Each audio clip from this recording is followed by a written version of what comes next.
Jessica. Oh my God. You just saved my life.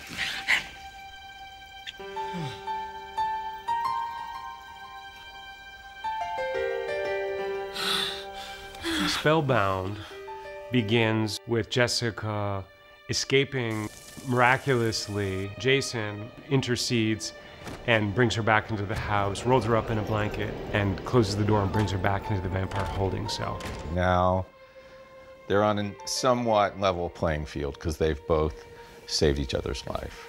When she gives Jason her blood, she becomes deeply attached to him. Obviously, Jessica thought Jason would be available to her, which it's not quite that easy because Hoyt's Jason's best friend. No, I don't want any part of this. Jason, I know you feel the same way. It's like my blood that's inside you. It talks to me. You gotta get out of here. I really loved writing the two scenes with Hoyt and Jessica.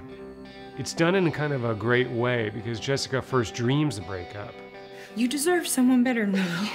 I don't want someone better than you. I want you. It's not Hoyt per se.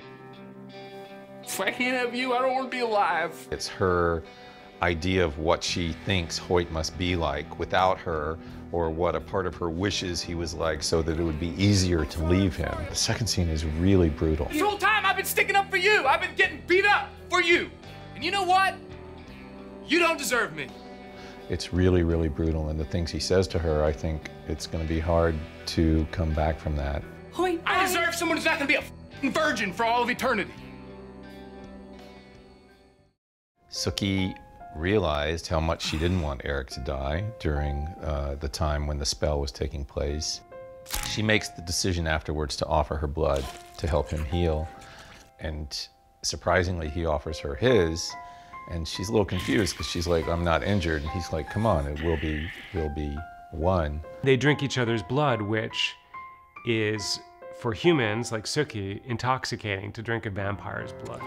And for vampires to drink Sookie's blood, who's part fairy, it also has a very stimulating effect. So they sort of go on this V-trip together. And have a little moment of bliss in a sort of imagined Scandinavian forest. They may not use the I love you words, but they do realize that the feelings they have for each other are very strong and very profound. Loving you.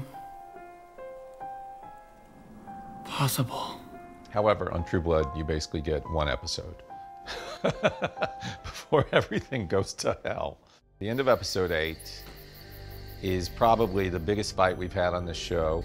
I come in peace. Do you? I think now there is no question for the vampires what exactly they are up against. They are really faced with an adversary who can do serious damage to them and wants to.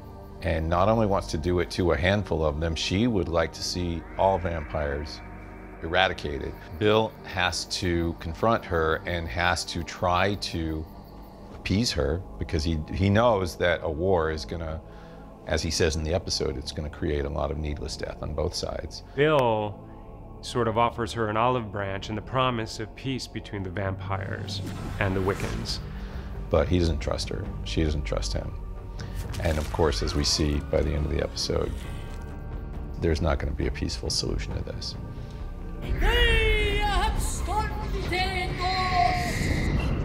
Marnie, who is now Antonia, is able to take Eric at a point when he really just wants to run off and have a life with Sookie and turn him into her slave. So God only knows what he's going to be up to in the next few episodes, but he's not there for Sookie.